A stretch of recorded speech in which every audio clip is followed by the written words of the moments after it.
Hi, everyone. Welcome to the GoldFish Report. I'm your host, Louisa. Today is Monday, November 4th, 2019. This is our GoldFish Report number 401.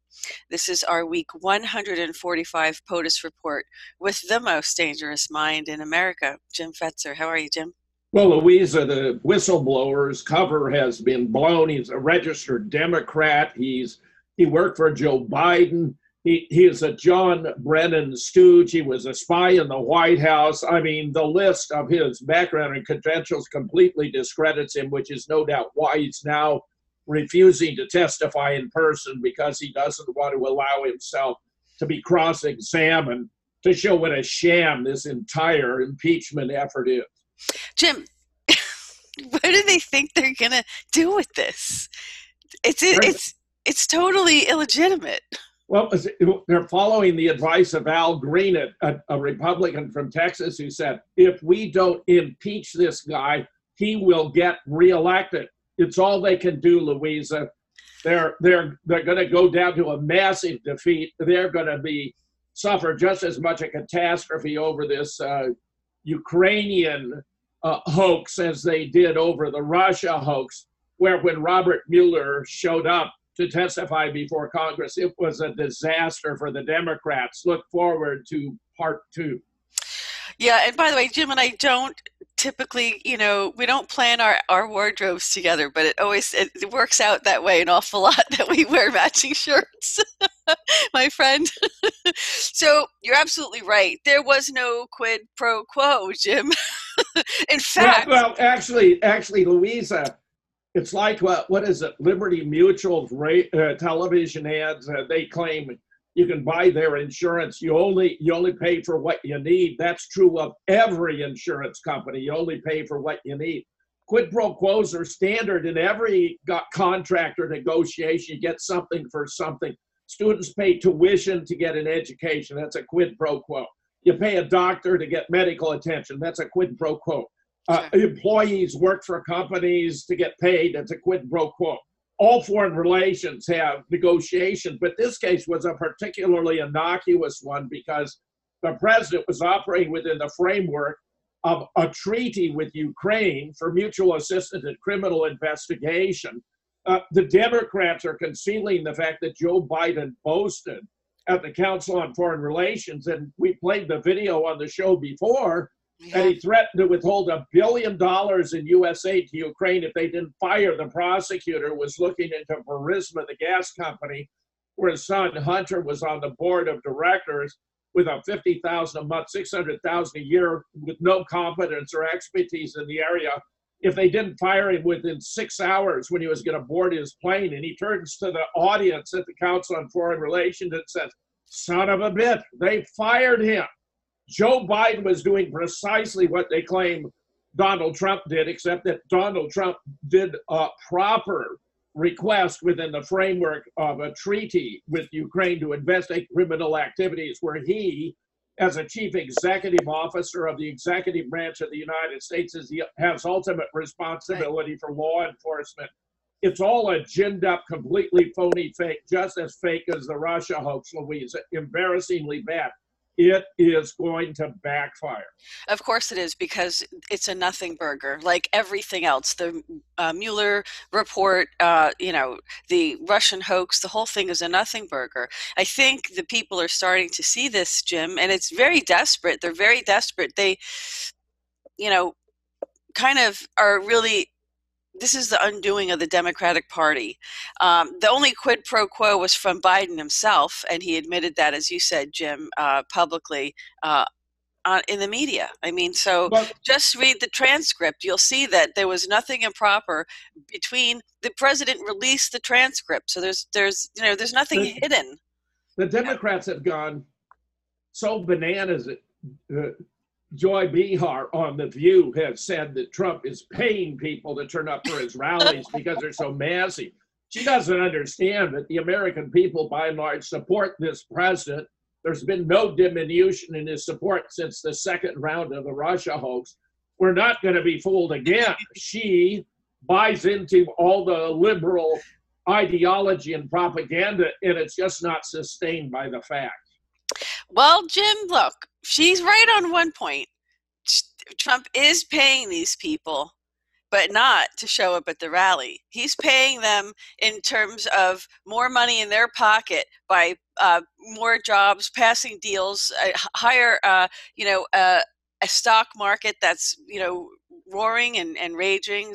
What a bull market. This even may have to rename it to something else, but he sure is paying people more money in your pocket of hard-earned, workers, hard-earned money in your own pocket. He certainly is paying people, and I think people are so happy to show up and show their support for what he's doing.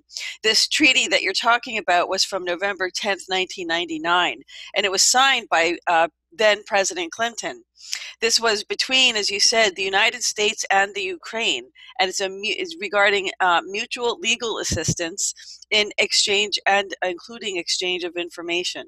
So absolutely, these are the very interesting points that you brought up, Jim. This is a treaty, and this is there were many people on the call.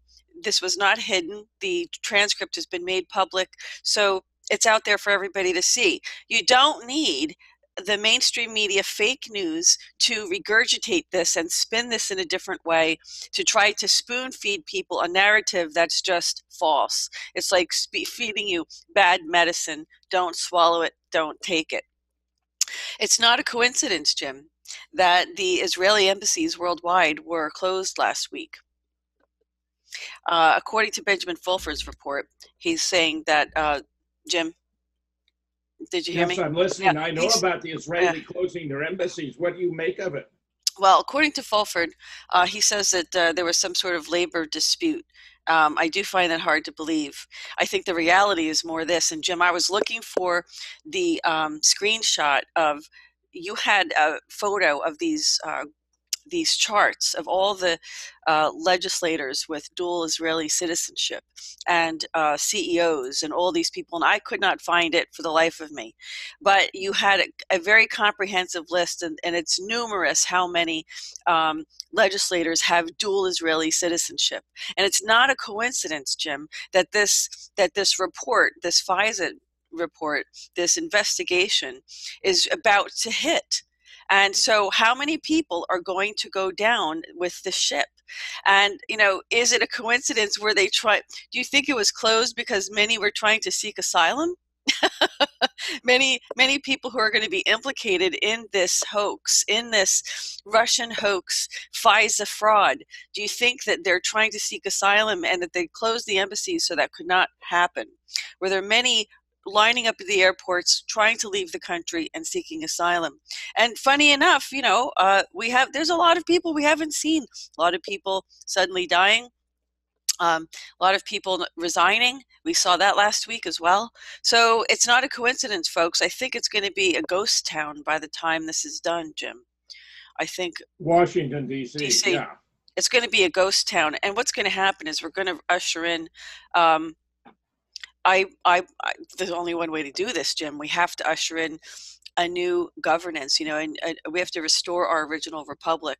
I don't really think we need a two-party system, as long as we have some basic human rights that are followed. And we know that we haven't been following, we know that we had an infiltration into our government. And folks, by the way, we did our 400th GoldFish Report yesterday. I'm going to screen share this real quick because this is really a milestone for us.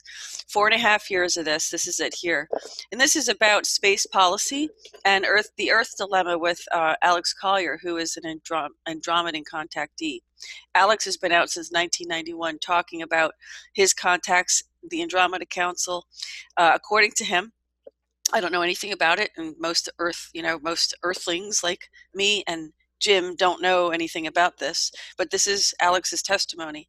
And so we talked a lot about what the problems are with this infiltration, and how he did confirm, in fact, that there was a deep state in every country. And this was my suspicion from the very get-go, because of how they were able to usurp and basically hijack our global governance. And this is all going to be changing. So it is changing. There's been a lot, Q is back on now. Let's talk about the Q post. Q has also shared a new, I'm going to have to end the screen share and come back to this because, Sure. It doesn't typically screen share. Go for it. When I do that. Okay. This is one of the videos that Q posted. This is a new post from Q.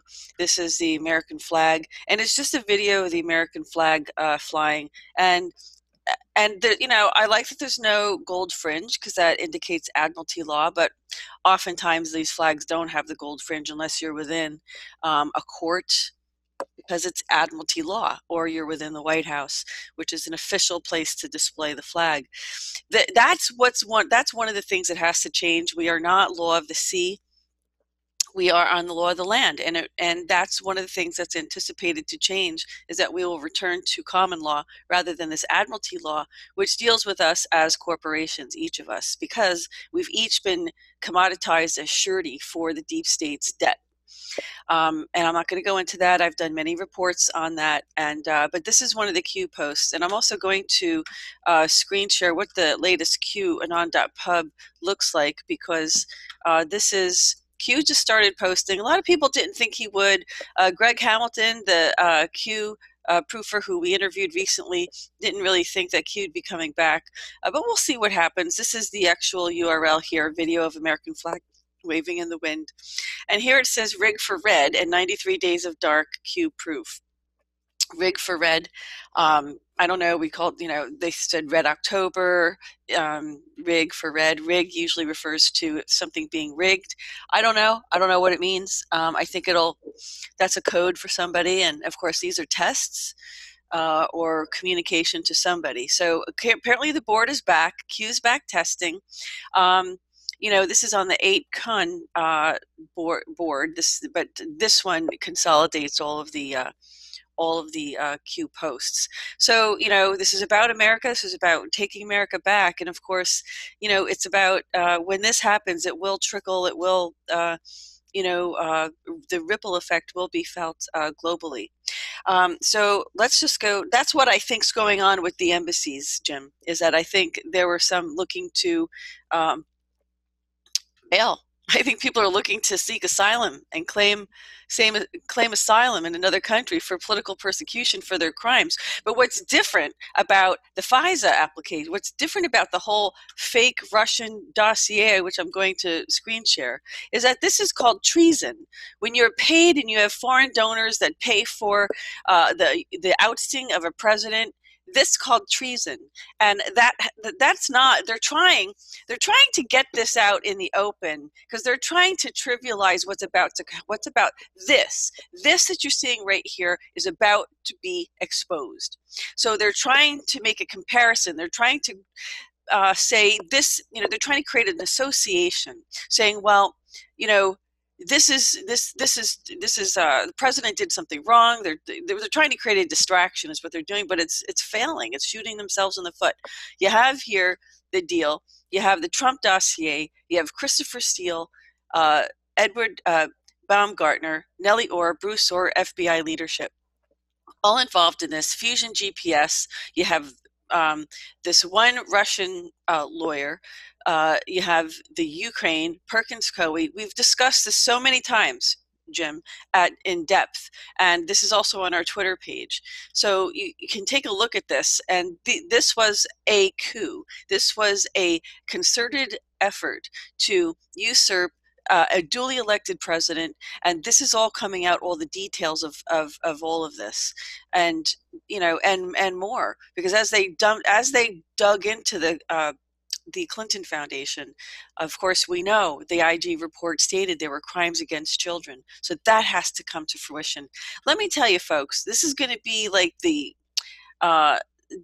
pivoting moment for humanity. When we see the level of corruption and we see it firsthand exposed, it's going to be a hard pill for some people to swallow who always believe that, our government would never do anything like that to us. But in fact, it's not our whole government. It was the deep state, the secret government, the shadow government, which we had. There's no question we had that. So let's switch channels to that. Just be prepared for that. Know that everything's not always what it seems. So photos of the week from the White House. We have lots of stuff the president was very busy doing. October 26th, this was the photo of the special operations mission regarding the capture of the ISIS leader, Baghdadi. This is an interesting photo, Jim, don't you think, of the Situation Room? You have all those.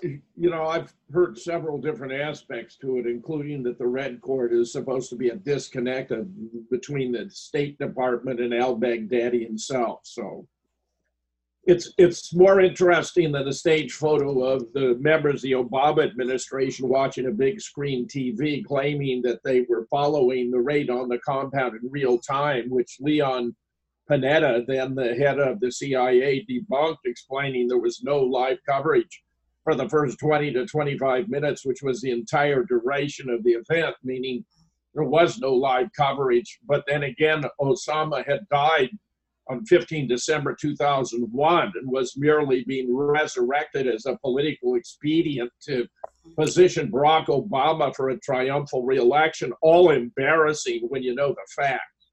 Right. And there's also, a report that I had read that this cable does indicate, like you're saying, Jim, a cutting of the cords, a disconnection, because apparently Baghdadi had a direct line, a direct cable into D.C., not to the president.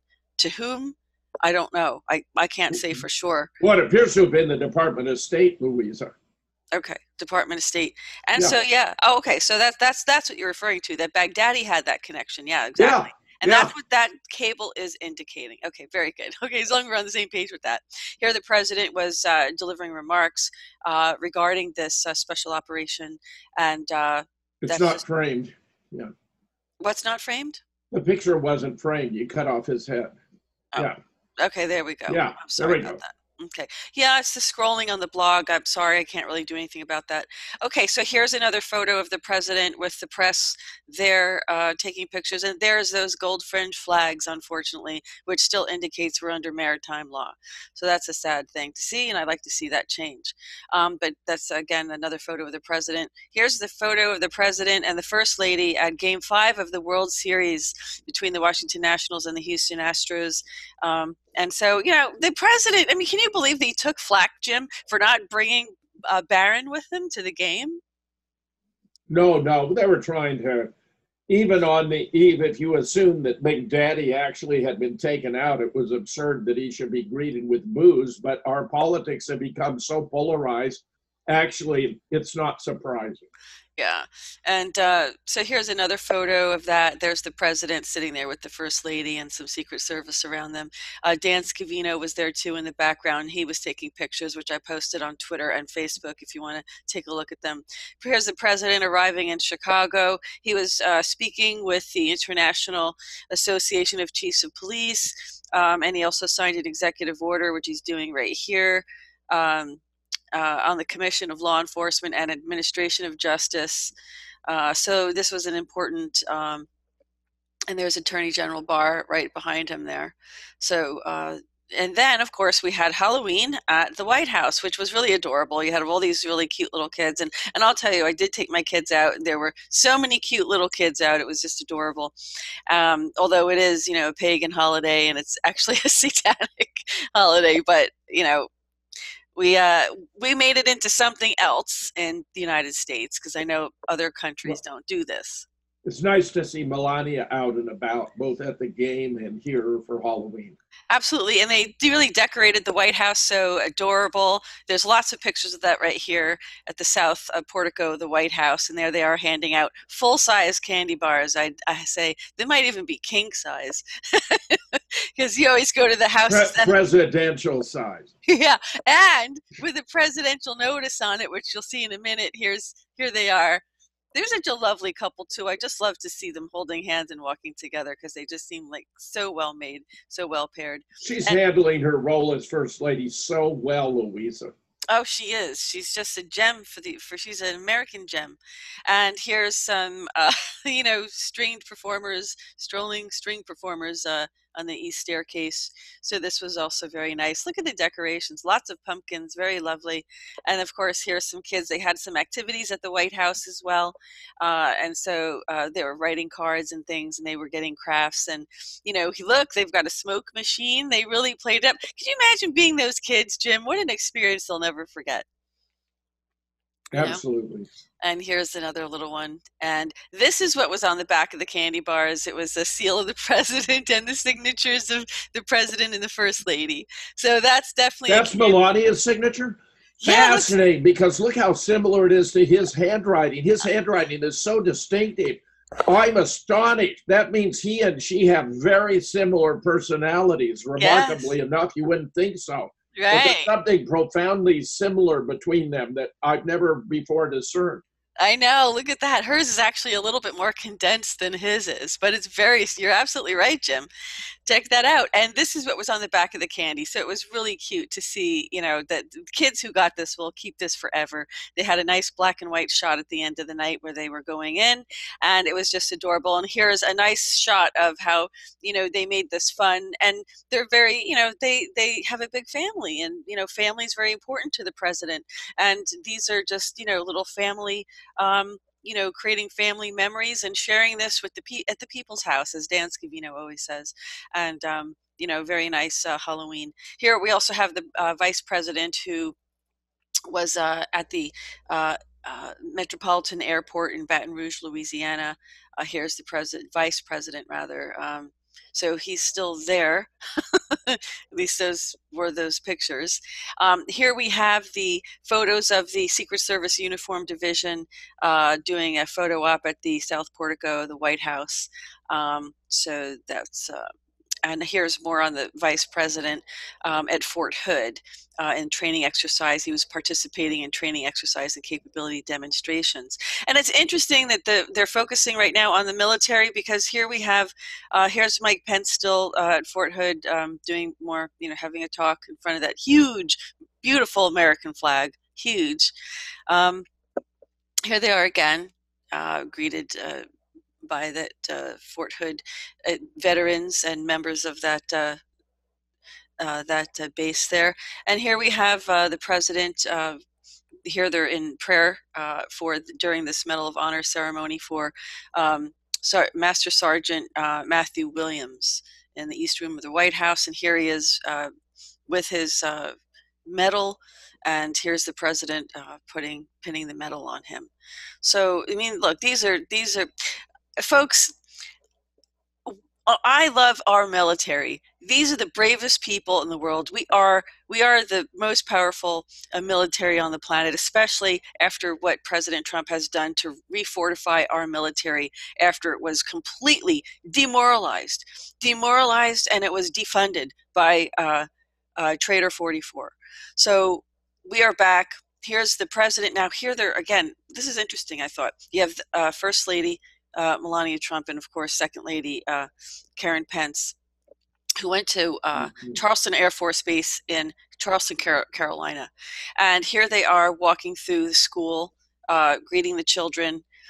And this was a really great experience for them, and for the children there. But what was important, what I wanted to mention about this, and this is the classroom they visited, was that they were on that Air Force base, and they were highlighting here. They were highlighting like disaster preparedness, and I thought that was interesting that both the First and Second Lady were there doing that. And here you have the National Weather Service meteorologist in charge speaks to the First Lady and speaks to Melania Trump and Karen Pence during a briefing on emergency operations. Now, I thought it would be interesting, Jim, that you have these two mothers, the two First Ladies, talking about emergency operations. So I think it's a signal to all of us to start to be prepared, because I do think that there are going to be these mass arrests, these sealed indictments are finally going to be acted on, Jim.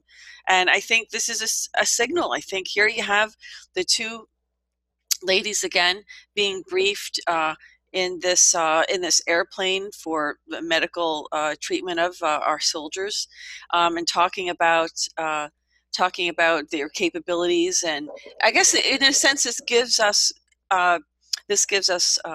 assurance that the country's prepared to handle whatever, should there be any other disasters and emergencies. We are refunded thanks to the president and refortified, so we have the capabilities to handle most emergencies that happen. Here's Melania in the cockpit of the plane. So she got a nice, I noticed she had to change her shoes though. The stilettos had to go, Jim. She had to put her flats on to go in there. I think there's a picture of that here too, of her walking with the flats on. Yeah, you can't have stilettos in these these military planes, Jim. But here she is, and this is about, again, talking about disaster preparedness and emergency preparedness, and always taking their time to show their appreciation with all the military there. These people were so happy. And again, in the end, we also had the vice president's residents who were also hosting a special Halloween event at their residence there as well. And, you don't get to see the vice president very often. And here he is actually smiling, and he's usually pretty rigid, and he's very, very unemotive, and here they are with these little kids trick-or-treating and having a good time. And, it's just not something you normally see the vice president being so casual, but there they are.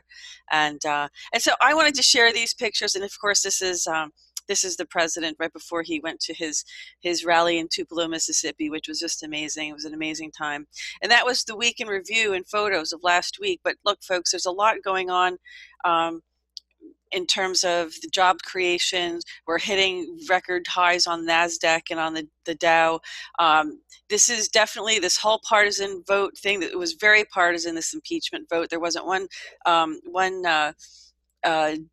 I don't think any Democrats in the Senate voted for this. So it's one guy had become, I think, an independent. Yeah. Wait a minute. No, you mean one Republican. Two Democrats voted against it, and one former Republican, who I think is now an independent, voted for it. Well, in the House, but not in the Senate. I don't believe there was any. I don't believe that. Oh, anyone, yeah, in the Senate. I didn't even know there has been a vote in the Senate on anything. Yeah, that's just a report that I read, so I'll have to double check. But I'm pretty sure. Maybe they I know it was in House. There's nothing for the Senate to act upon. The House has to do their thing first. Right. Well, I'm not quite sure why it said the Senate then. I'll double check that. So look, this was the week in review. We know that the president is out there fighting every day. We know that there was nothing inappropriate with his transcript. Don't believe, I guess the big takeaway message here is don't believe, everything the fake news media is feeding to you, because they're trying to spin it to create hate against the president. But, it's all backfiring, Jim. These rallies, they have so much support. Of course, the president was in New York City yesterday over the weekend for this at Madison Square Garden for a boxing fight, and he was welcomed. They were cheering him. They wanted him there, and it was a great time. So it's we're entering into the election year, and I think everybody needs to get out and mobilize and support the president, because he's doing the best he can to fight for us, Jim. And please go to the blog, folks, and look at all the rest of the stories. There's just too many to talk about at this time. So take it away, Jim. Well, yes, the election will be a year from yesterday, so we're definitely running up against it. A rather fascinating report from Ole Dammegard, with whom I've done a great many interviews. He's one of the best at cracking false flags. He predicted that there was going to be a massive attack on the 23rd and the 24th in 5 European cities: London, Manchester, Barcelona, Paris, and Rotterdam, as well as 2 nuclear power plants in Sweden. It looks as though it may have been to be blamed on the Russians. He received a note from a naval officer in the Danish Navy. You mentioned Rotterdam. Rotterdam is a maritime gateway to Europe. The reason is most commercial ships with food and goods from outside Europe pass through here. If Rotterdam port were shut down, food supplies would be short in many countries within a few days. During my training in the Navy, I'd set up the scenario of terrorists closing down this port, since it can be done cheaply with very few resources and manpower, and have a huge effect both on people emotionally and the EU economy. The fact is that this appears to have been an effort to revitalize NATO, to bring all the NATO nations back together against the Russian threat. I believe Ole actually cracked the case, that his widespread reports about it, including interviews he did with me, had the effect of forcing them to call it off. Now we have reports of NATO on the verge of implosion. I believe NATO is on the verge of falling completely apart, Louisa. At the time of the collapse of the USSR in 1991, the Warsaw Pact did not survive Moscow's recognition of the independence of its member states. The Brezhnev Doctrine of 1968 justified a military intervention in member countries of the pact. Excuse me. If the socialist character of the Eastern Bloc was at stake. By contrast, by 1990, Mikhail Gorbachev declared Moscow was no longer in a position to dictate its law to its allies. We had the remarkable event of the dissolution of the Soviet Union and the claim, the pledges by the West, not to intervene and politicize these newly sovereign Eastern Bloc countries, which we began violating under the Bill Clinton administration. Very embarrassing, Louisa. Meanwhile, Trump claims Abu Bakr al-Baghdadi's likely successor has also been terminated. Here you can see how the purported Baghdadi compound was reduced to ashes, like a parking lot with a few potholes. Remarkably, the Washington Post described al-Baghdadi as an austere religious scholar at the helm of the Islamic State. More fitting. I mean, an academician. Here's Matt Taibbi picking up on what the Baghdad story reveals, a divided and broken news media. This is quite brilliant, in my opinion. America received two almost completely different versions of the story of al-Baghdadi's pursuit and suicide. If you have two sets of news media, you have none. Two sets of headlines over the weekend described the suicide of ISIS leader al-Baghdadi. From the Washington Post, Abu Bakr al-Baghdadi, austere religious scholar at the helm of Islamic State, dies at 48. The Post has since rewritten that, although the description of an austere religious scholar with wire-rimmed glasses remains in the lead paragraph. Meanwhile, the headline on Fox News, al-Baghdadi killed, how the daring military operation went down. The Post headline would fit a quiet academic who died in his sleep, not a genocidal jihadist leader. The Fox headline is less nuts, but still not quite right. Al-Baghdadi wasn't killed, but reportedly committed suicide while being pursued by American military dogs. Donald Trump was correct when he tweeted something big was happening, but thereafter, America received two completely different versions, a vivid demonstration of how dysfunctional the modern news landscape has become. When important events take place now, a commercial news outlet instantly slice up the facts and commoditize them for consumption by the respective political demographics. We always had this process to some degree, but it no longer takes days to sift into op-ed pages. News now is packaged for Republicans or Democrats on the first reporting pass. Moreover, it's no longer true Fox is more blatant about its slant than the Democrat-friendly press, which in the Trump years has become a bullhorn of caricatured bellyaching the same way Fox was in the Clinton years. The Trump version of the Baghdadi story was a predictably heroic cartoon. The Obama administration at least had the decency to seek out a decent director, wait a year or so before the heroic Zero Dark 30 Bin Laden killing epic was released. Meanwhile, what increasingly feels like a monolithic block of anti-Trump media at the New York Times, the Washington Post, CNN, MSNBC, and so on, the Baghdadi headlines were a remarkable collection of angst-ridden talking points. Look at this. Trump didn't inform some key Democrats about the operation. Trump notified Russians before telling congressional leaders. The Baghdadi raid was complicated by Trump's plans to withdraw from Syria, happening in spite of Trump, not because of him.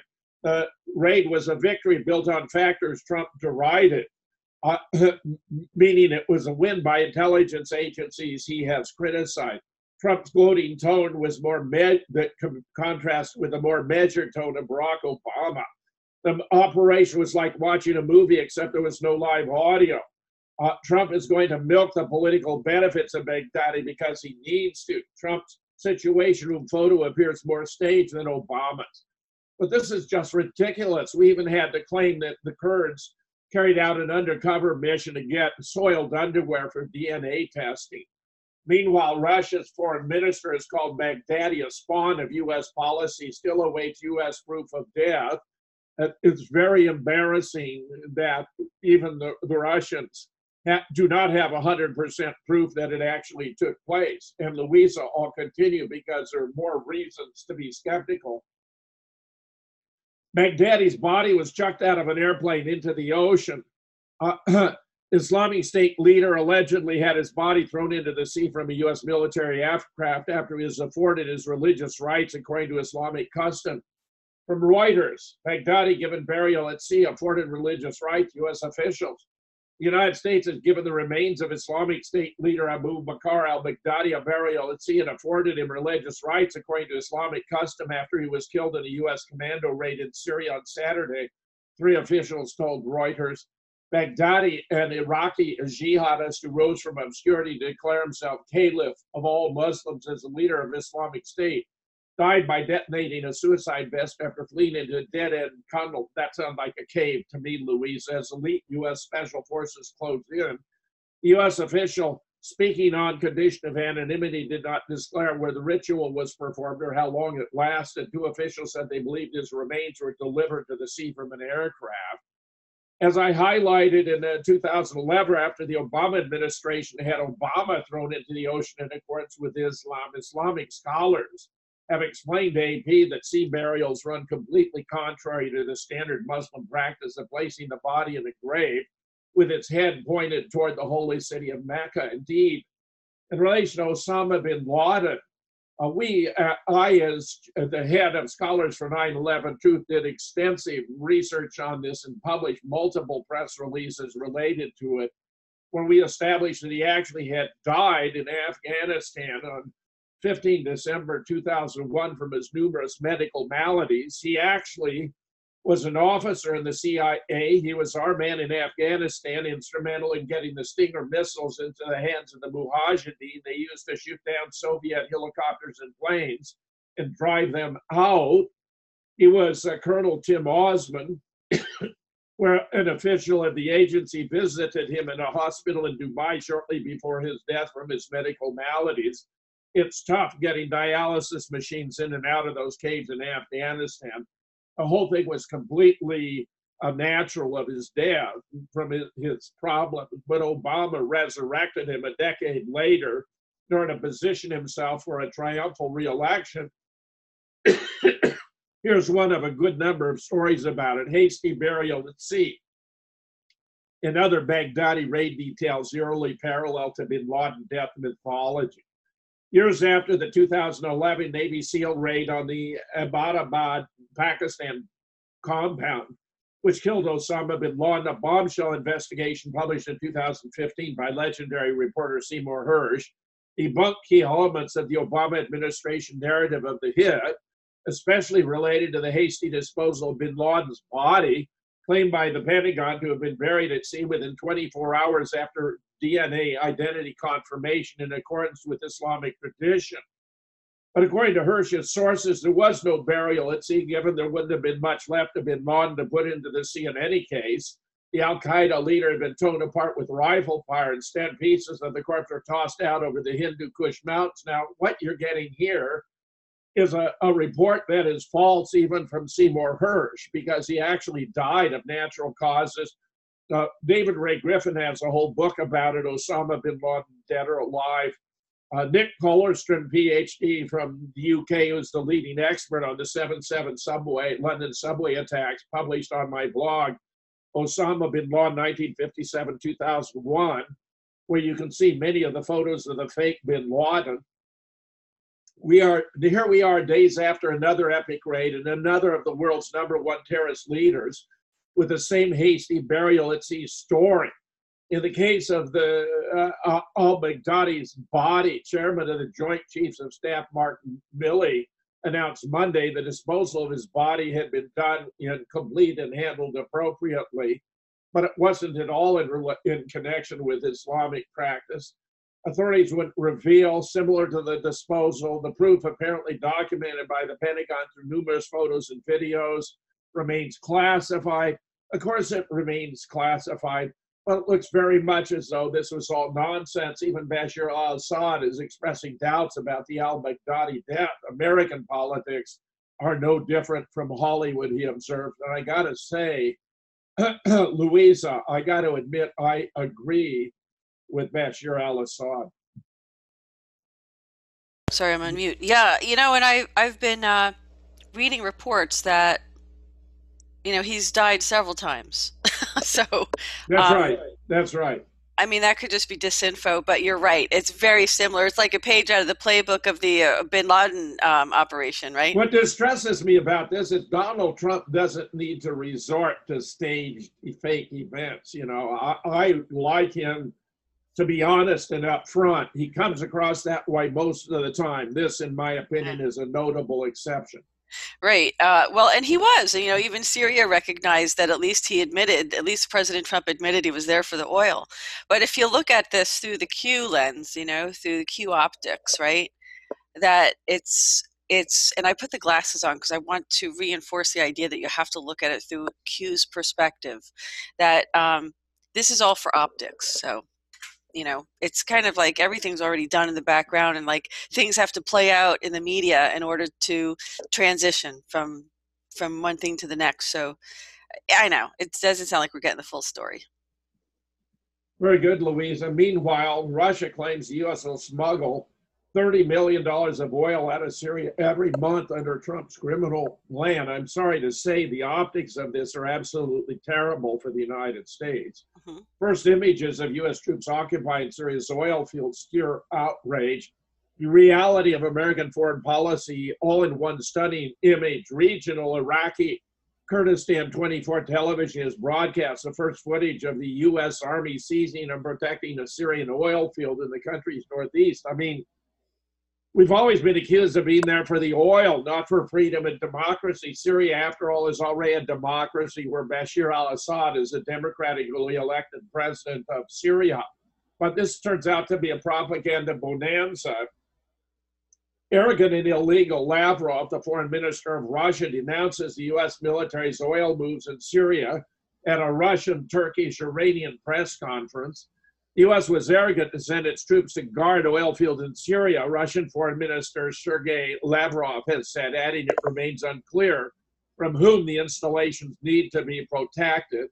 The statement that this U.S. presence is needed to protect the oil riches of Syria is arrogant. It turns out they're being protected from Syria itself. Washington claims that oil fields need protection from the Islamic State terrorist group were just a pretext to backtrack on the withdrawal of the U.S. troops from Syria. Very embarrassing, and it looks as though Lindsey Graham played a role in reversing this policy. I think it was a huge mistake. Getting out was the right thing to do. Lavrov, the Turkish foreign minister, and the Iranian foreign minister together discussed the official launch of the Syrian Constitutional Committee to take place in Geneva on Wednesday. Another pressing issue on the agenda was a ceasefire in northern Syria, negotiated by Russia and Turkey in Sochi last week, was due to expire later on Tuesday. That would be tomorrow, I take it. Cavusoglu warned that any Turkish unit whom Ankara views as terrorists remaining in the safe zone on the Turkish-Syrian border after the truce will be eliminated.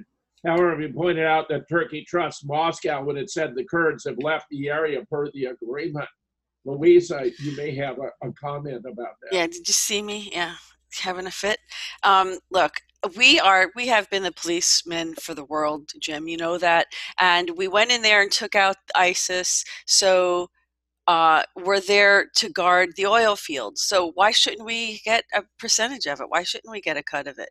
Because it wasn't in their hands to be, you know, it was in the hands, it was hijacked by ISIS. So why shouldn't we benefit from that? We're at our expense going in there unless the president's collecting a paycheck from Syria. You know, we're in there protecting them and protecting that resource. I don't know. It's what do you think? No, it reinforces the impression that the United States is out there as policeman of the world in order to to seize the natural resources of other countries, which, alas, has always been the case.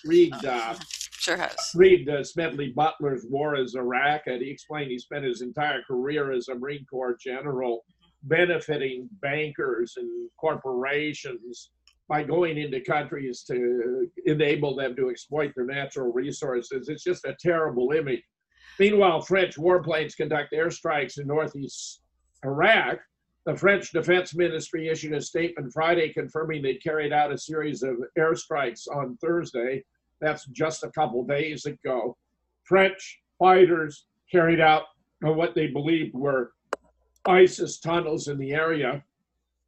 Meanwhile, Iran's supreme leader has blasted French President Macron as either naive or a U.S. accomplice, no doubt in part because of this. One wonders if he's really so naive or just an accomplice in working with the U.S. Macron's stance was 100% wrong, the supreme leader said, adding that North Korea and Cuba never got the desired sanctions relief despite sitting behind the negotiating table with the Americans. Iran wouldn't have gained anything from the talks with the U.S. either, as Washington would just come up with new demands, don't have missiles with a range of 150 kilometers or more, et cetera, he explained, where in May, of course, Trump unilaterally withdrew the U.S. from the landmark Joint Comprehensive Plan of Action, also known as the Iran deal. I'm sorry to say, I think that the Iranians are in the right here and the U.S. in the wrong. Meanwhile, Trump has frozen Lebanon military aid after Israel voiced concerns. Now, the problem here is that Lebanon is the location of Hezbollah, which has fought the Israeli military to a draw, even though Israel has the fourth most powerful military in the world. The idea of cutting off these funds is a very bad thing. Although no specific reason was given, Trump has lately signaled his disdain for the amount of foreign aid Washington hands out around the world, seemingly with no strings attached. However, Friday, an Israeli media report revealed officials in Tel Aviv had lobbied the White House to condition any U.S. Lebanese aid into the country to remove advanced arms in possession of Hezbollah. Something it should be noted that Lebanon's national forces are likely capable of, given that the Shia paramilitary organization is actually stronger than the Lebanese army. You know, this is to benefit Israel when it wants to attack Hezbollah in Lebanon again. Meanwhile, Iraq protests reached record levels, defying curfews and crackdowns. Public protests have been growing all week in Iraq, and what started as big demonstrations have now reached a record level. Friday, Iraq had the biggest mass demonstration since Saddam Hussein's ouster in the 2003. The protests continue to grow in spite of, in some cases, because of violent government crackdowns on public displays of dissent and threats to impose curfews in major cities to restore order. This is all very troubling. Meanwhile, Greece march against the migrant policy as the government takes in another 40,000 refugees in the last 4 months. That's obviously a rate of 10,000 a month. It's having devastating effects on all the nations in the EU, Louisa, and it's good to see that an effort is being made to oppose it. Your comments. You're muted. I think we said last week that even Angela Merkel came out and publicly stated that it was a failure. I mean, they knew that. The whole point was to destabilize, but so that's just propaganda. Because this is exactly what they were hoping for, to destabilize it so that everybody would just, solidify the European Union and then call on the government. It's the problem, reaction, solution, right? They create the problem, they know the reaction, then they come in with the solution on how to fix everything. It's all planned and scripted, folks, and people aren't buying it, Jim. It's great to see these protests. It is. Yeah. I commend Greece. Meanwhile, turning to the U.S., a divided House endorses an impeachment inquiry. Notice they had a vote. Many Americans wrongly believe this was a vote on impeachment. It was not. It was a vote to conduct an impeachment inquiry. It really was window dressing for the various committees that are already engaged. in investigations. A bitterly divided House voted Thursday to endorse the Democrat-led impeachment inquiry into President Trump in an historic action, setting up a critical new phase of the investigation and underscored the political polarization it serves as its backdrop. The vote was 232 to 196 to approve a resolution that set out rules for an impeachment process for which there are few precedents, which promises to consume the country a little more than a year before the 2020 elections, now less than a year. It was only the third time in modern history the House had taken a vote on an impeachment inquiry into a sitting president. Having resisted such a vote for months, Democrats muscled through the resolution over unanimous Republican opposition, with only two of their members breaking ranks to vote no. The tally foreshadowed the battle to come as Democrats take their case against the president fully into public view, sending both parties into uncharted territory and reshaping the nation's political landscape. Meanwhile, Senate Majority Leader Mitch McConnell said Tuesday the Republican pressure obviously forced the House Democrats to schedule Thursday's votes on a formal impeachment resolution. Obviously, they responded to the pressure we put on them to try to handle this in the most transparent way that meets basic standards of due process that every American would be entitled to, including the president. In this case, new poll results show Bernie Sanders in the lead in New Hampshire, Warren next, Biden falling, Buttigieg behind, no other candidates in double digits. Trump's poll numbers are steady in October. This is quite fascinating. President Trump's job approval rating remained steady in October, bolstered by national security and economic news, even as the House impeachment inquiry escalated. In the Harvard CAPS survey for the Hill released Friday, 46% of respondents said they approved of Trump's job in office, compared with 54% disapproval, unchanged from September. Despite all the turbulence, Trump's overall approval remained steady. Went up 5 points on fighting terrorism, 3 points on the economy. He has a 57% approval in those key areas, which are no doubt going to make a major difference. Meanwhile, Beto O'Rourke quits the 2020 race. During the course of his campaign, he was met with blowback from Republicans and Democrats for calling for the forcible confiscation of AR-15s and AK-47s. O'Rourke said during the third Democratic presidential primary debate, before adding, "We're not going to allow it to be used against our fellow Americans anymore," falsely describing these as assault weapons as though they were fully automatic. He also came under fire for warning religious institutions they'd lose their tax-exempt status under their presidency if they don't agree to same-sex marriage, which you would think is a matter of religious right, Louisa, is guaranteed by the First Amendment. Meanwhile, Hillary hails Twitter on ad move and pushes Facebook. Hillary Clinton praised Twitter's decision to ban all political advertising, in my opinion, a gross abuse of their position, and is challenging Facebook that they do the same after it said it would not fact-check ads. The fact-checking is just a subterfuge. You have deep state ops fact-checking other deep state ops. They don't know the difference between the true and the false. They're promoting falsehoods in almost every case.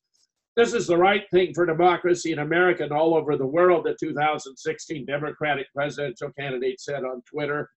Meanwhile, she's even talking about running again. Obviously, I can beat him again. Look at this political cartoon, Louisa. Okay, whatever you say, you're the president. Now swallow this pill and take a little nap. Louisa. I'm still muted. Okay. You know what? This is exactly right. Exposing the lack of due process afforded the president is really kind of, it's a microcosm of the macrocosm. You know, join the club. I mean, I'm sorry, you know, it's an embarrassment to the country, but this is happening on every level, Jim. You're experiencing it in the courtroom you're in. I experienced it in the courtroom that I'm in my First Amendment argument. Welcome to the club.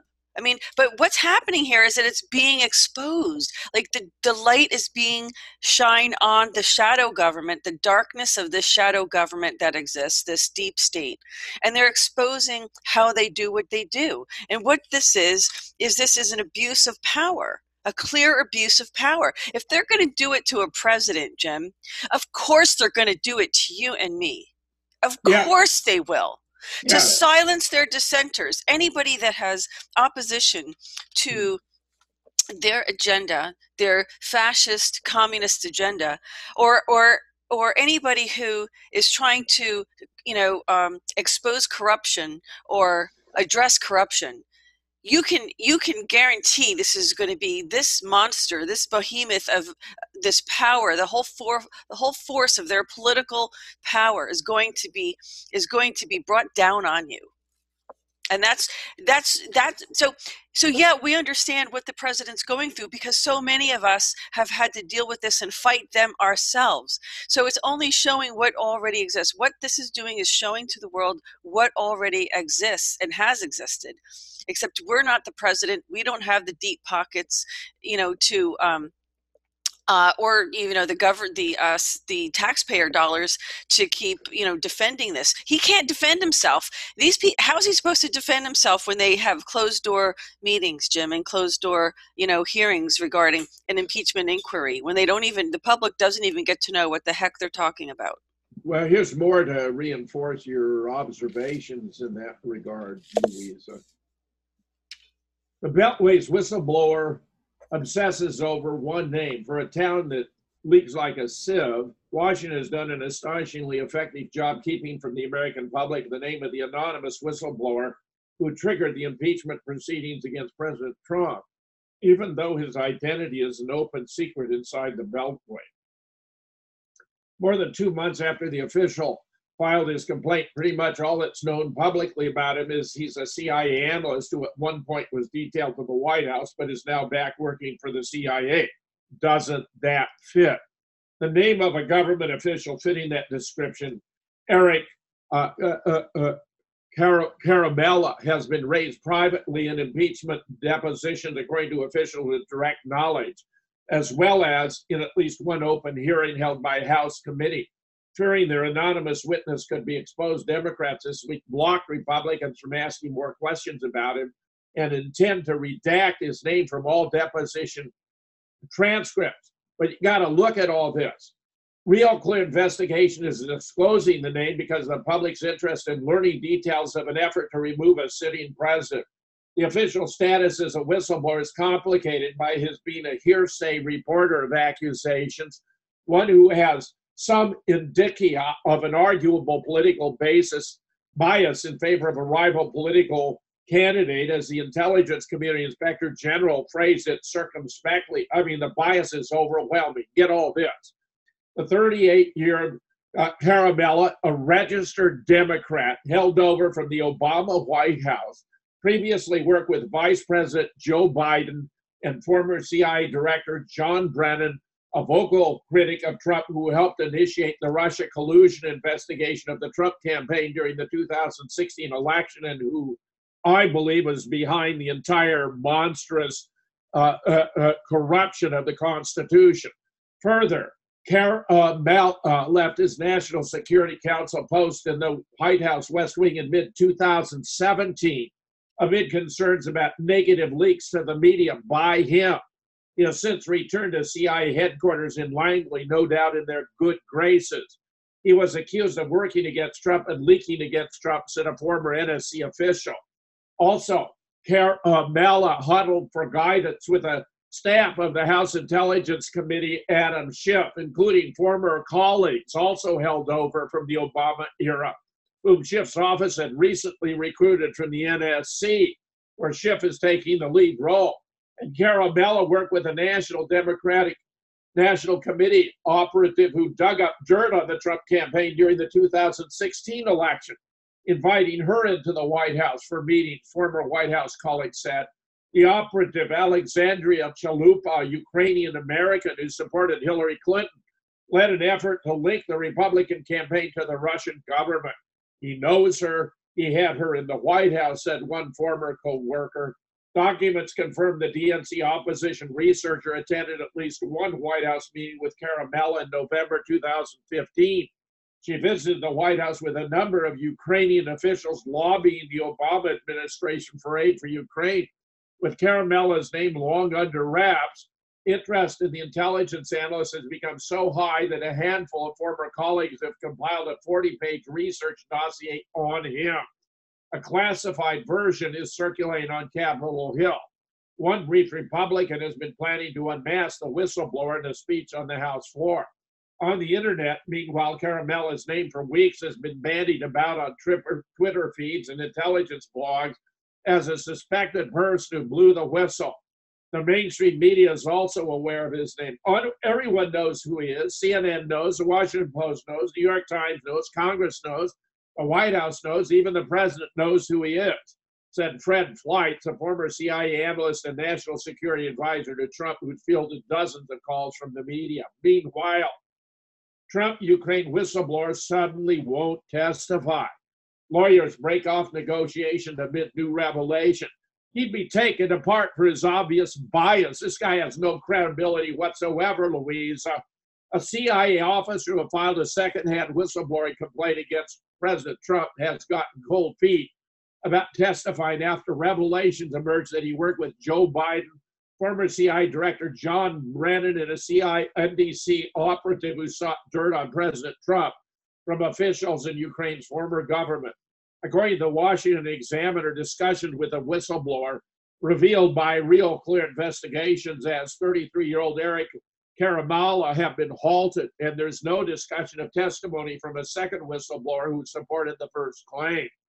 Caramella complained that President Trump abused his office when he asked Ukraine to investigate corruption allegations against Joe Biden and his son Hunter, as well as claims related to pro-Clinton election interference and DNC hacking in 2016. This is embarrassingly bad, Louisa. The guy knows he's going to be savaged, ravaged at any public hearing by the Republicans, so he doesn't even want to show up. Yeah, no, he doesn't want to be cross-examined. Oh, no, of course not. You know? And it's so embarrassing because this shows the Democrats are running a sham investigation. The guy's totally partisan.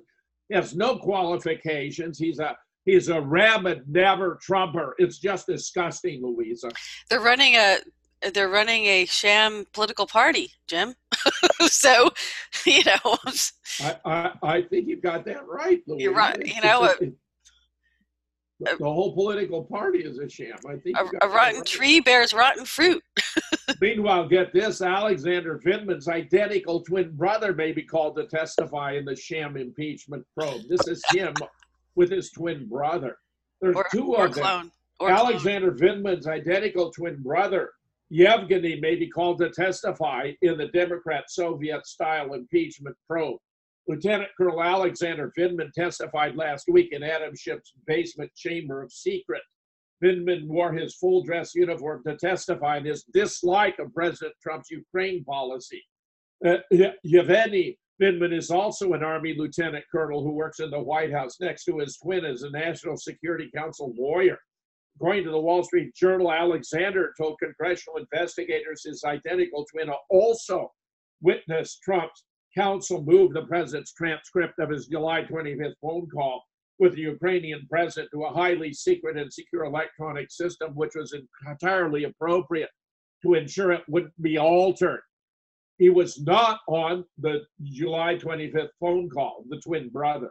The Democrat sham impeachment inquiry is focused on two White House lawyers who have knowledge of his discussion about moving the transcript to a highly secure system. According to two witnesses, two White House lawyers, John Eisenberg, the lead lawyer for the National Security Council, and Michael Ellis, a senior associate counsel to the president, took steps to hide the Trump-Zelensky transcript for political reasons. That's just nonsense. It's even been released, for crying out loud.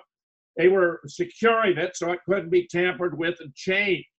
According to testimony given by Alexander Vindman, Eisenberg suggested moving the Trump-Zelensky call to the secure electronic system, and now congressional investigators want to bring Vindman's twin brother to corroborate his claim. The secure system was put in place because Trump and his counsel knew they were surrounded by leakers and liars. It was even reported by the New York Times that Vindman actually tried to alter the transcript of Trump's phone call with Zelensky, but the electronic system blocked his attempt. There's proof positive.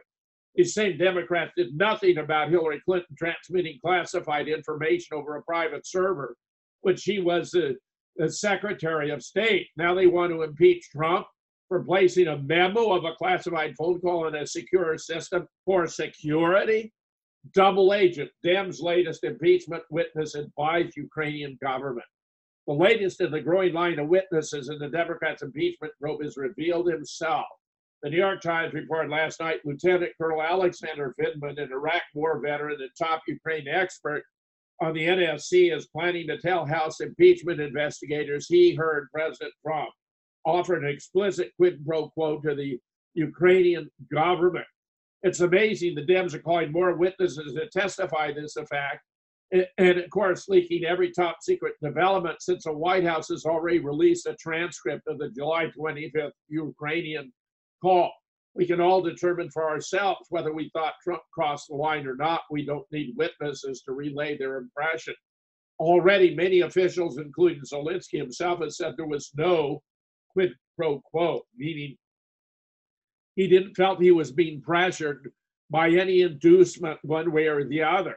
But that apparently doesn't matter to the New York Times or its mainstream compatriots. Vindman reportedly told the Times he was on the call.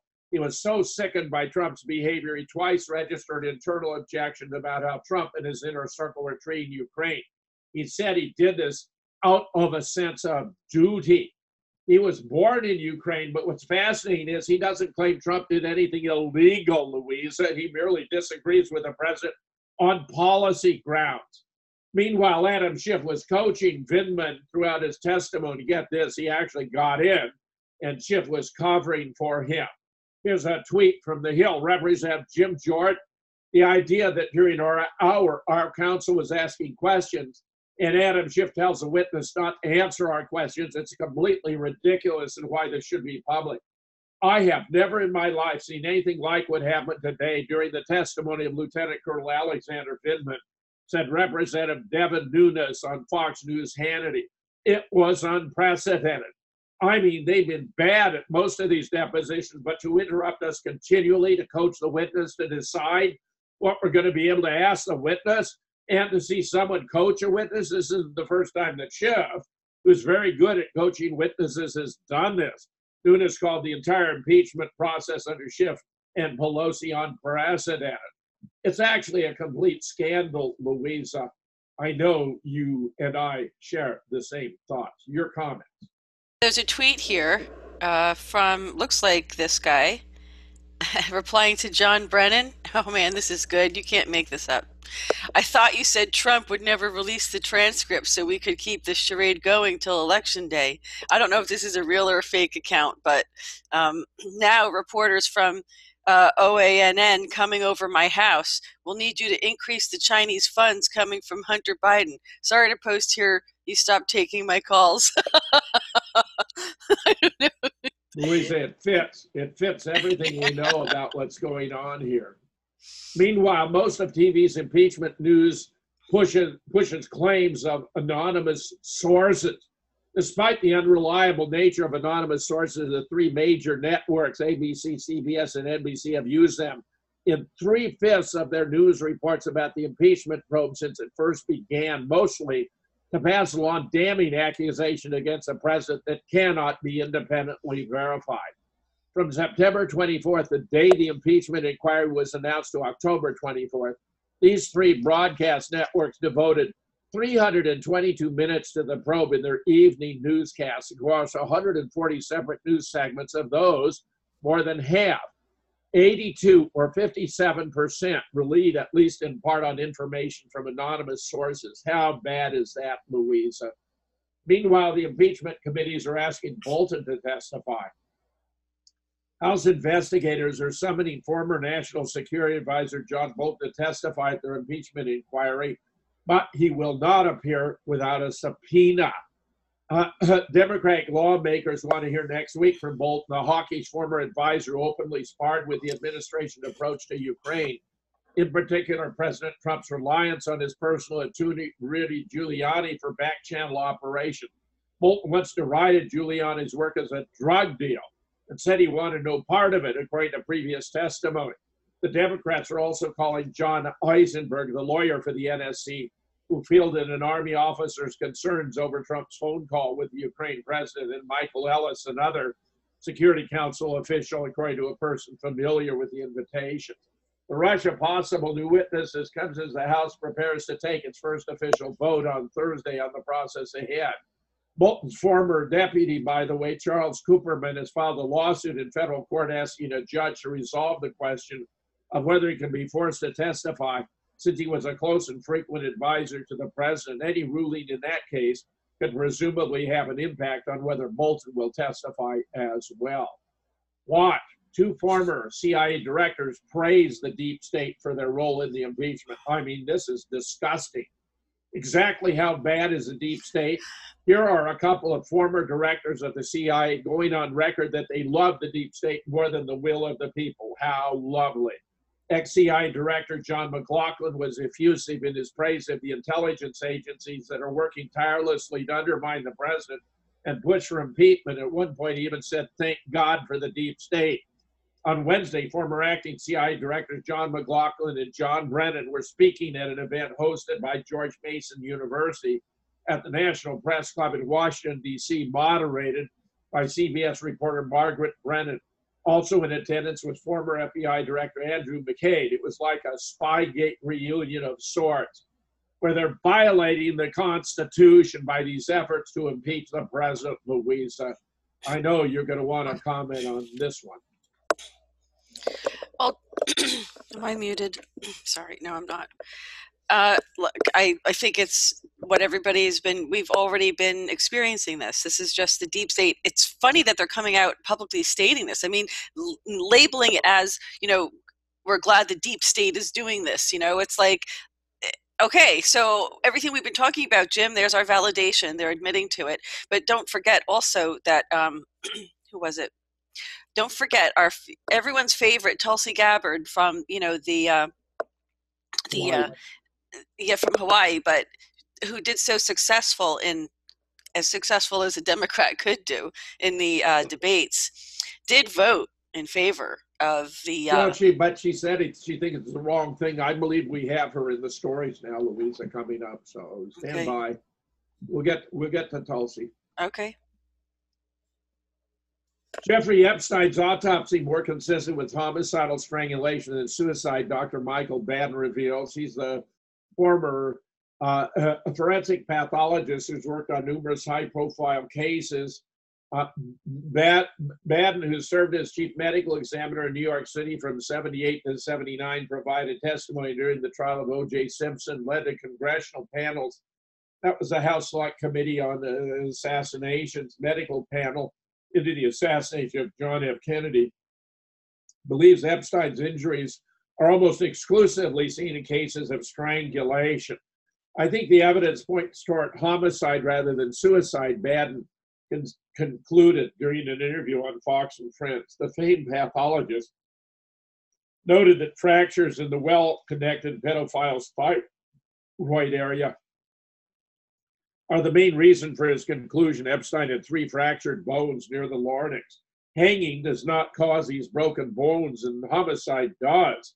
Baden stated definitively a huge amount of pressure was applied. He's, by the way, been joined by Sarah Wicht, the famed medical examiner of Allegheny County, who may be the most celebrated coroner in the world. Meanwhile, Judicial Watch obtains records showing contact between Peter Strzok, Bruce Orr, that the Department of Justice claimed it could not find.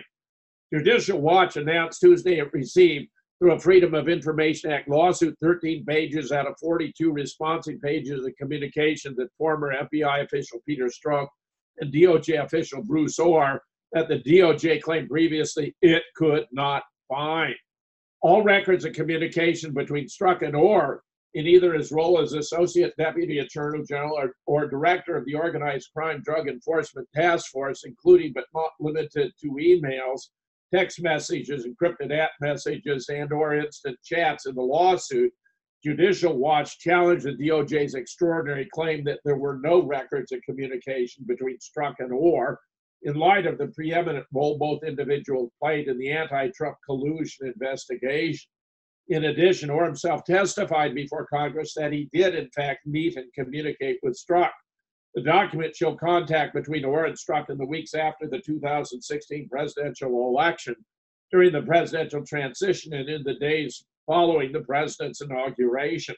Former FBI lawyer Lisa Page arranged a November 21st, 2016 meeting from 4:30 to 5:30 at FBI headquarters. Required attendees included Orr, Strzok, and FBI Deputy Assistant Director for Counterintelligence Jonathan Mofa. On November 29, 2016, Orr attempts to arrange a meeting between Strzok, Page himself, and Deputy Attorney General Bruce Schwartz. Orr writes to Strzok and Page under the subject, meeting with Bruce Schwartz. Thanks again for taking time to chat today. As I mentioned, I'd like to set up a short meeting for us with Bruce Schwartz with next Monday at 5:30 p.m. work. Any chance you guys could come over to our building? Page responds, unfortunately, Pete is briefing the House Permanent Select Committee from 5 to 6:30 on Monday. Just about any other time that day would work. We're happy to come to you, especially since Bruce S. always has good snacks. Orr responded to Page, no problem. Is 6:30 or later that day too late? Otherwise, we may into the next week. I will ensure the snacks are up to snuff. Page writes to Orr, unfortunately it is. Have a flight later that night. Sorry about it. Orr responds, got it. I'll find a few dates, times for the week after and shoot them to you. A meeting with importance classified as high is scheduled for December 5th, 2016. Strzok, Orr, and Page are scheduled to meet. You can see how outrageous it is that the deep state has been concealing these records, where once again, I reiterate, I have a new book exposing the Russia hoax, how the deep state and the media conspired to frame a sitting president. Russia hoax mythology was blown apart by the appearance of Robert Mueller before the Congress. He had never heard of fusion GPS. He did not know what was in his own report, and the world discovered that it had all been nothing but political theater to promote the Democratic Party's assault on Trump. Every American must understand exactly what happened here. We have been subjected to nearly 3 years of propaganda where the key players knew it was a fabrication. The public deserves to learn the truth about this monstrous deception. It's all here between the covers of this book. You don't want to miss it on Lulu. Lulu. You may also be able to obtain it on Amazon.com. I haven't checked. Well, Jim, I just have to say again, I mean, at least it's being highlighted how this happens. But to Americans, this has been happening to us for a long time. Many Americans have been victimized in the court system in the same way that the president's being victimized.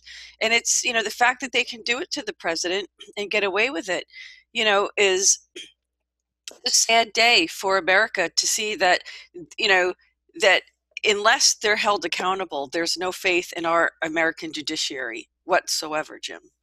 I think you got that right, Louisa. Embarrassing as it may be to acknowledge, the evidence is there. Meanwhile, the Washington Post, why America needs a hate speech law. This is completely outrageous. America needs to scrap the First Amendment to fight the Russians and protect the feelings of minority groups, as the founding fathers would have wanted us to do, according to a column published Tuesday in the Washington Post. Former State Department official, Time magazine editor, and Atlantic Council distinguished fellow Richard Stengel wrote in the Post, it is important to remember our First Amendment doesn't just protect the good guys. Our foremost liberty also protects any bad actors who hide behind it to weaken our society. In the weeks leading up to the 2016 election, Russia's Internet Research Agency planted false stories hoping they would go viral. They did. Russian agents assumed fake identities, promulgating false narratives, and spread lies on Twitter and Facebook, all protected by the First Amendment. The Russians understood that our free press and its reflex toward balance and fairness would enable Moscow to slip its destructive ideas into our media ecosystem. When Putin said back in 2014 there were no Russian troops in Crimea, an outright lie, he knew our media would report it, and we did. Translation, we're desperate to regain control of the narrative and need to start throwing dissidents in prison for thought crimes if we hope to turn this ship around. Remember that Google CEO testified to Congress under oath that the total amount of money Russia had spent attempting to affect our election was $4,700. About as much as he'd shell out for a buffet for his executives at Google. That's partly because the intellectual underpinning of the First Amendment was engineered for a simpler era. The amendment rests on the notion that truth will win out in what Supreme Court Justice William Douglas called the marketplace of ideas. This marketplace model has a long history going back to 17th century English intellectual John Milton. But in all that time, nobody ever explained quite how good ideas drive out bad ones, how truth triumphs over falsehood. Milton, an early opponent of censorship, said truth would prevail in free and open encounter. A century later, the framers believed this marketplace was necessary for people to make informed choices in a democracy. Somehow, magically, truth would emerge. The presumption has always been the marketplace would offer a level playing field, but in the age of social media, that landscape is neither level nor fair. I mean, this is just complete nonsense. On the internet, truth is not optimized. On the web, it's not enough to battle falsehood with truth. The truth doesn't always win. In the age of social media, the marketplace model doesn't work. This is simply absurd and insulting, Louisa. They are floating all the fake news. Thank God Donald Trump is calling them out. They're even citing domestic terrorists such as Dylan Roof and Omar Mateen and the El Paso shooter. Dylan Roof was at the Charlottesville church shooting, Omar Mateen in Orlando. El Paso shooter, this is the guy who had the big pockets on his cargo pants going on, but they disappeared going out, where he must have decided, since I'm at Walmart, why don't I pick up the new pair? Those were fake news reports about phony shootings that I've documented here and elsewhere. Embarrassingly bad. Meanwhile, judge allows Nick Sandmann's $250 million lawsuit against the Washington Post to move forward. This is fascinating. A federal judge reversed his ruling Monday, announced the family of Kentucky teenager Nick Sandmann can sue the Washington Post for libel over its coverage of the teenager. Sandmann's family sued WAPO in February, writing the publication allegedly targeted and bullied the teenager after an incident involving a Native American activist at the Lincoln Memorial in January. Judge William Bartelsman rejected the suit in July, signed the First Amendment, changed his mind Monday, agreed to allow 3 of the 33 published statements to move forward. Sandmann attended a school trip to Washington, D.C. on January 18th with classmates from Covington Catholic High School in Kentucky. And some of them, including the teenager, wore Make America Great Again hats as they were chanting school cheers. Nathan Phillips, a Native American advocate, came toward the teenagers while beating a drum. It's all outrageous, but look at how it's being portrayed in the Washington Post, Louisa, seen through the eyes. Nathan Sandmann wearing his Great America hat again is a homegrown terrorist, while Baghdadi running ISIS is an austere religious scholar. How insulting can you get, Louisa? That's what we're hearing from the Washington Post. Yeah, well, this is eventually it has to really hit people in the face, Jim. I don't know what's going to be that catalyst that actually gets people to kind of really start looking for, news elsewhere instead of the mainstream news. And we do have a hate speech. We do have a law against hate speech. It is in, and I did a bullet points presentation on this, and I went through a literature review on the law of the First Amendment. And there is a law against hate speech. It is, it's defined. What hate is defined in there as well. So it's, but look, it's Jim, all outrageous. They're trying to wipe out all of the critics. Yeah. Of the Democrats and all of those of us who do conspiracy research to expose their deceptions on the American people and call it hate speech. Right.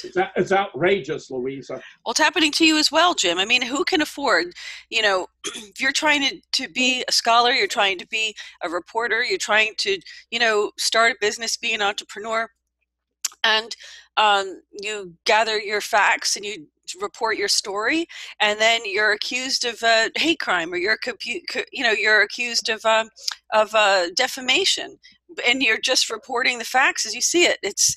You're completely right, Louisa. Look how bad the Yale Daily News got it. This is significant because of Yale's prominence among universities in the United States, but also because it's located in New Haven, Connecticut.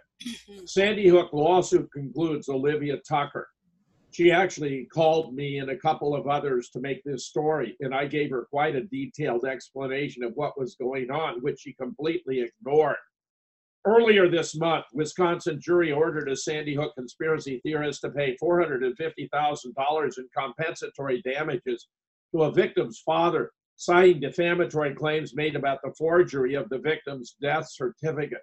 In June, Judge Frank Remington of Wisconsin's Dane County Circuit Court approved a motion for summary judgment in plaintiff Leonard Posner's favor and precluded the case from moving on to trial by jury.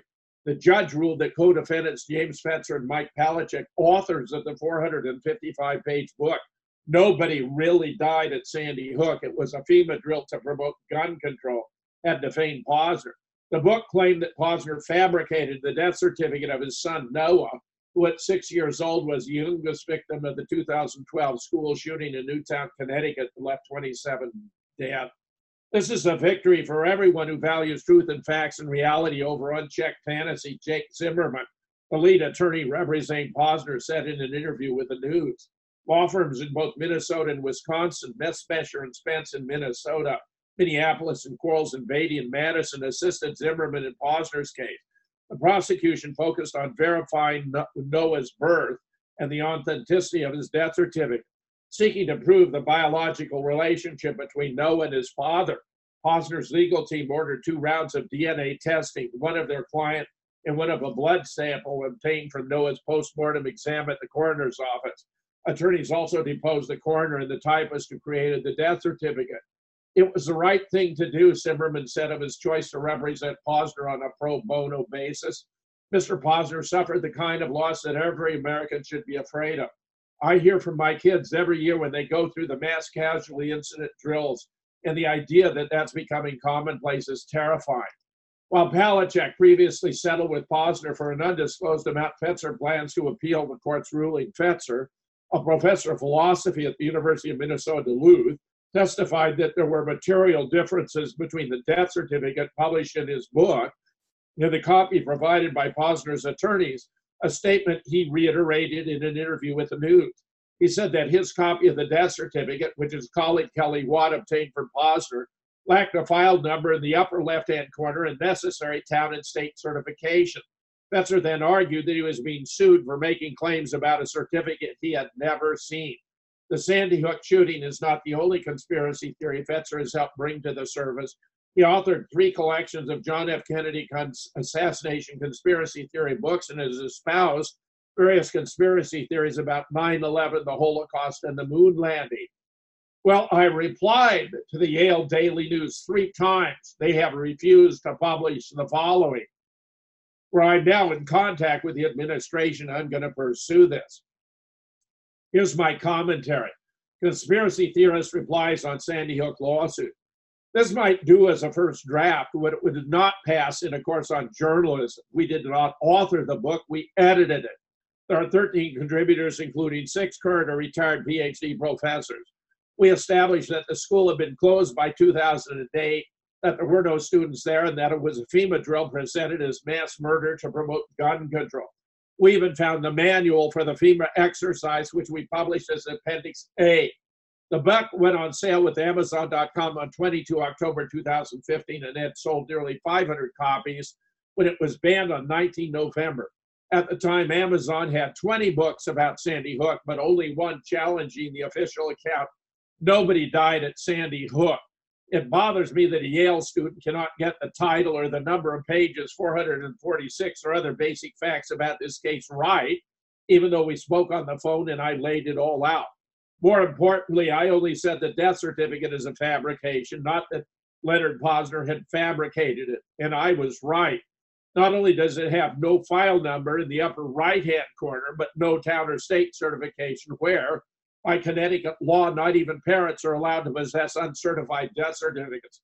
And 2 forensic document examiners agreed that not only is that death certificate a fake, but 3 others that surfaced in the case were also fakes. That means the authenticity of the death certificate, the most basic fact at issue in the case, was disputed.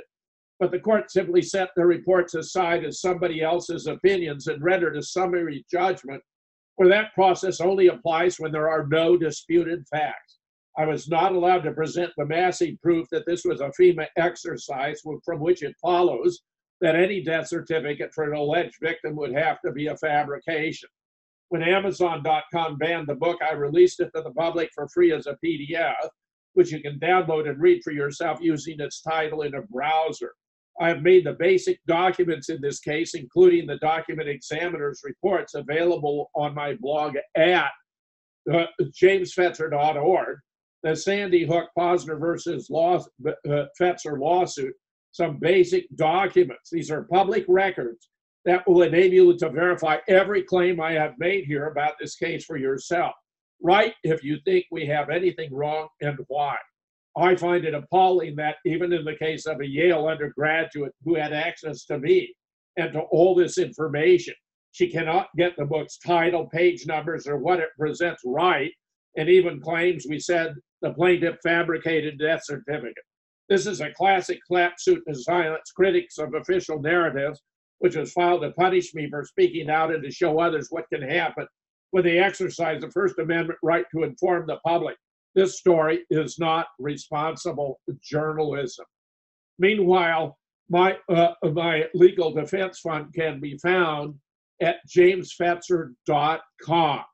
None of the money raised will be used to offset the absurd $450,000 verdict, but only to support the appeal that will set that award aside, and the trial that I have been denied to correct the record, expose Sandy Hook, and, to the extent possible under the circumstances, restore respect for the First Amendment, freedom of speech, and freedom of the press.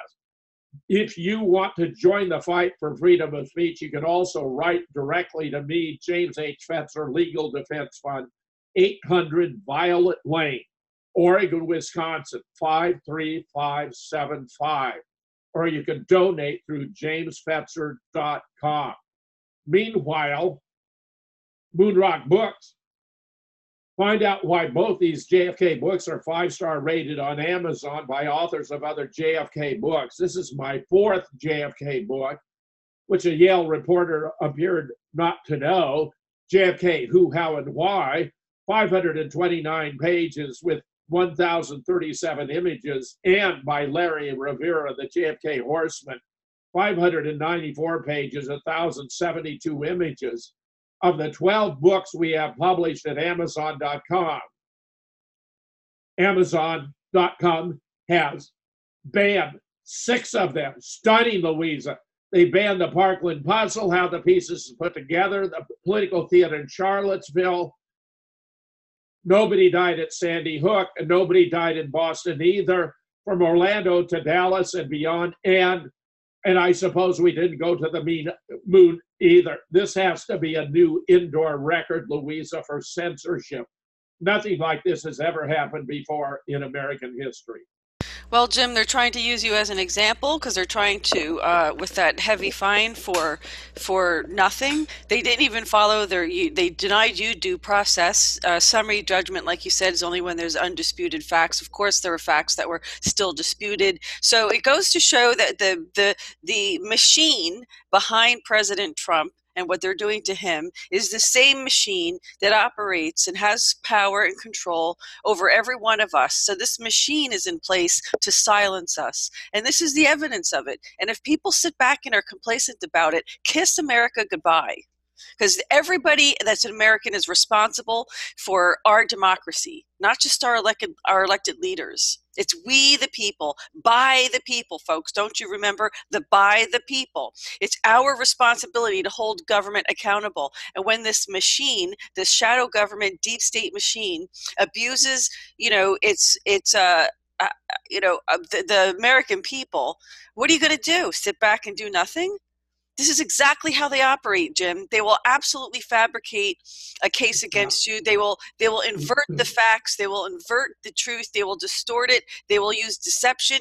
And unless you have deep pockets, you are going to, expend all of your resources, either financial, energetic, time, whatever, in fighting this beast. And it's a beast is what it is. Yeah, when the mainstream media has been infiltrated by the CIA and Israel, the Mossad, when it won't publish the truth, it's left to citizen journalists to fill in the gaps. The American Constitution and democracy doesn't work unless the media does its job of keeping track of corruption by the government and reining their abuses in. That now task has fallen to us as citizen journalists, Louisa, and the deep state is unhappy because we're having too much success in exposing their shenanigans to the American people. Well, Jim, at what point are Americans going to realize this is tyranny and it's time? That's the reason we have arms, isn't it? Isn't that the reason? Are we not going to fight this? There is a civil war going on. There's a shadow government, and then there's a public government. The shadow government has been pulling strings behind the scenes. Kennedy warned us about this. He said in detail how they operate, and nobody's paying attention. You're absolutely right, Louisa. There are over 100 million armed Americans who did not vote for Hillary Clinton, I say, and this may be that for which I am most long remembered. Right. When they come for our guns, the time has come to use them. Sadly, that's true, Jim. It's a true statement, but we are at a crossroads. Believe it or not, we're at a crossroads, and we either fight for our country. And I'm not saying to be violent at all. I'm saying that we need to stand up to the tyranny, to the shadow government, to the forces of the dark, to the forces of evil who consider us cattle, sheep, and useless eaters. And believe it, that's how they feel. That's how they think. So it's time that we stand up and take some responsibility. People want advanced technology. They want a better life, but you have to earn it. What are you doing to earn it? Each one of us. We're all in this together. That's the whole point. Whether you are Democrat or Republican, we're all in this together. We share this planet. Don't you want to live in peace? Get rid of the rats, get rid of the snakes, get rid of the cancer that's metastasized in every aspect of our society, our churches, our education, our legal system, our government, everywhere you look. So it's everybody's responsibility. That's just the message. So, Jim, thank you very much. Have a great week, my friend. Good luck with everything. Keep us posted on how this progresses and your appeal. And one of these days, I'm going to explain my First Amendment suit that I have 8 years and going. Who has the time and energy for this? But we are left with no choice. So let's hope that this change and transition happens and a good outcome for you, Jim, and for all these people. So that's it, folks. Take a look at that new interview with Alex Collier. It'll blow your mind. And it's quite far out, I should say. We have more interviews coming this week. So thanks for your time, Jim. Good to see you. Nice reporting. And this concludes this edition of the GoldFish Report.